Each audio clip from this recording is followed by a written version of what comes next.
Should you be judged on your haircut? Welcome to Mark and Pete. Here's a thought. Bad hair day. When hair is here and for today, it's probably wild and fly away.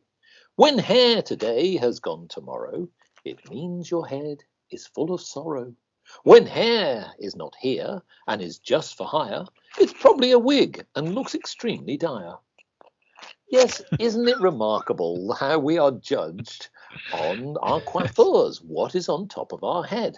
Now, some people will be alarmed by certain haircuts because either it reflects a certain style of music, because you're following a certain trend, or maybe, in some cases, a political movement. Clergyman Pete, I ask you, do you judge people on the style of haircuts that they have, or does it not really bother you at all? Well, of course, I like to think that I don't judge them, but inevitably I do. I mean, you can't help but do it because it's one of the first things that you notice. And working as a vicar, as I do, when people kneel down to take communion, I have a good view of people's haircuts, including any bald spots they might have or that sort of thing. And so immediately I'm impacted by what they look like. Now, it's not what you might think, though. I'm not looking for someone who's trendy. And when I'm impacted by what they look like, it's not necessarily that I'm looking to criticize. For example, I might say so someone looks as though they're really uncareful, their hairstyle's bad because of that, but that leads me to have concern for them. In other words, haircuts do have an effect, inevitably. And so, well, I think you just can't help it, even though I would say, it's a bad idea to be concerned about what other people think of you. They do notice your appearance. We're very surface level as humans. You just have to be realistic.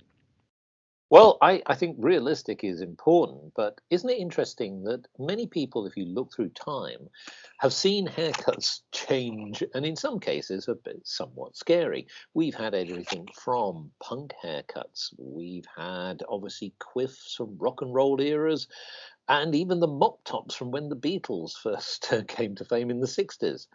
But of course, over the years, many people will judge an individual for the type of hair they've got. Now, here's one serious angle that took place fairly recently. Now, a teenage girl back in 2020 was repeatedly sent home from her school because her afro hair was not considered of reasonable size and length.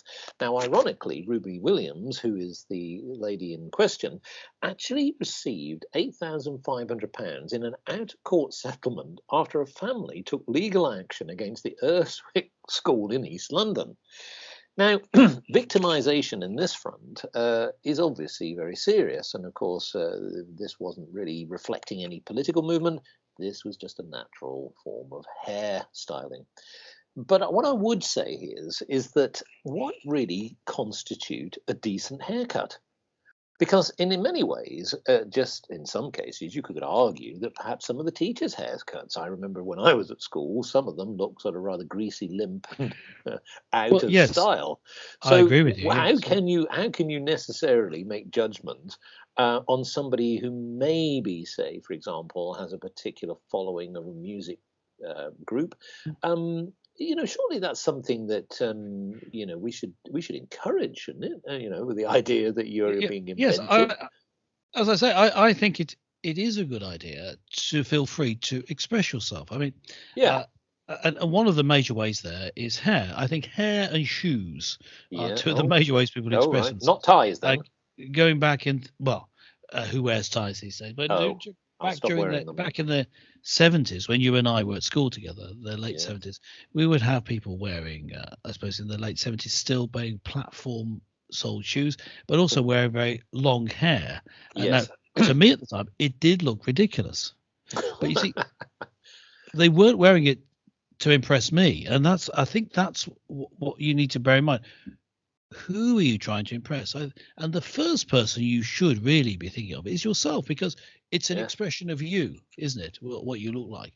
So do you like the haircut? In which case, in most cases, that's enough reason, I would say, to have your haircut like that.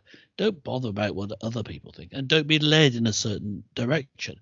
But when it comes to trying to get a job, or Well, trying to get someone to buy your popular music record, you may want to choose your haircut to make a certain impression. Now, that's the key thing, Mark. You see, the thing is, and now as a businessman, you'll appreciate this. As a business strategy, you can choose the right haircut. It gives you an advantage because you are able to influence the market in business terms. You're able to influence what people think of you by simply changing your haircut. Isn't that brilliant? well, People notice a haircut. It's one of the first things they notice. They notice your haircut. So if you have an advantage there, you can think, if I just do that to my hair, it may involve wearing a wig if you're completely bald, as in your case. But yes. what you can do is have an influence by what your head looks like. Yes. Well, I think that gives you an advantage. It's a strategic advantage in situations. It would do, but for example, let's take it to the business level. Many business people typically want conservatism, and I'm going to say that's both in dress sense as well as hairstyle. So, for example, if we were a firm of lawyers, I can imagine having a coloured punk haircut may not go down very well. Or a firm of accountants where it might be seen that you're losing credibility.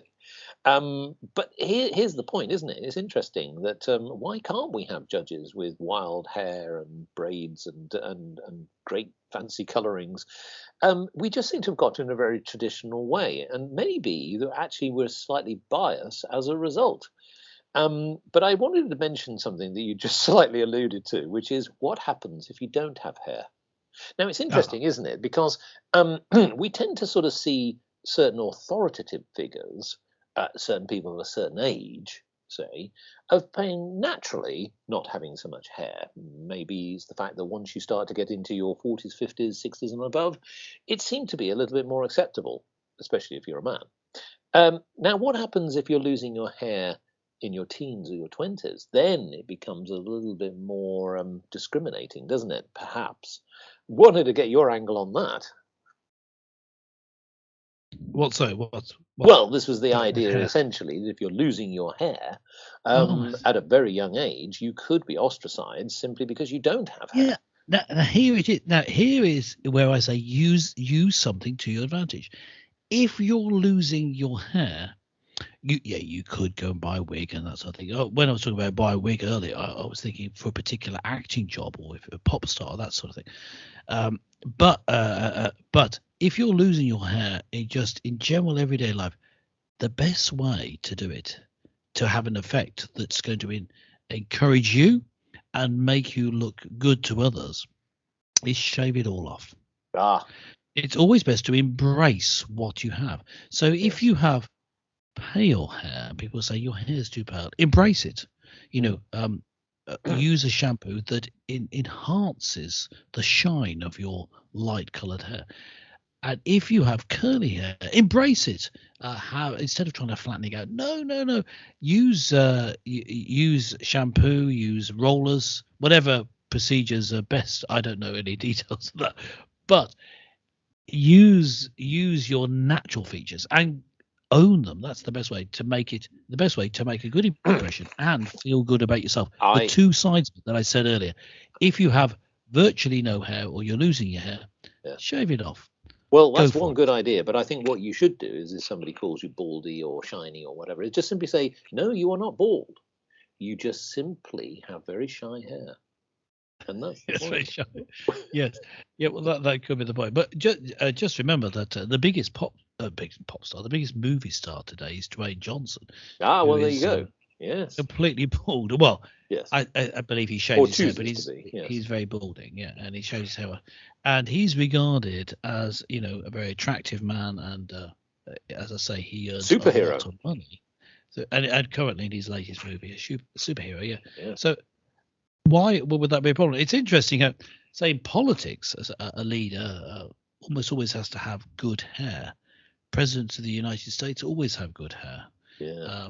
I think it's probably true for prime ministers. I haven't seen an analysis of that in the UK. It's a shame that what's underneath isn't matched. That almost seems not to matter, but it's interesting that that's the case. However, unless you're going for that sort of role, I think baldness, in a way, is a godsend, because Yeah. you've got one route really. The best thing to do is shave it all you've off. got no or roots. That's the problem.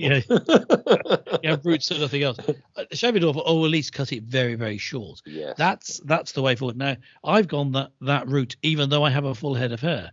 Cutting it very short is very simple. Now, there are two reasons I've done this. One is, just to give my rationale for the look I've got for. One is, it's just very convenient. So in that way, I'm not looking at the look of it and the hairstyle. So it's not relevant to our current discussion. It's the convenience. But in terms of the look of it, it look at this.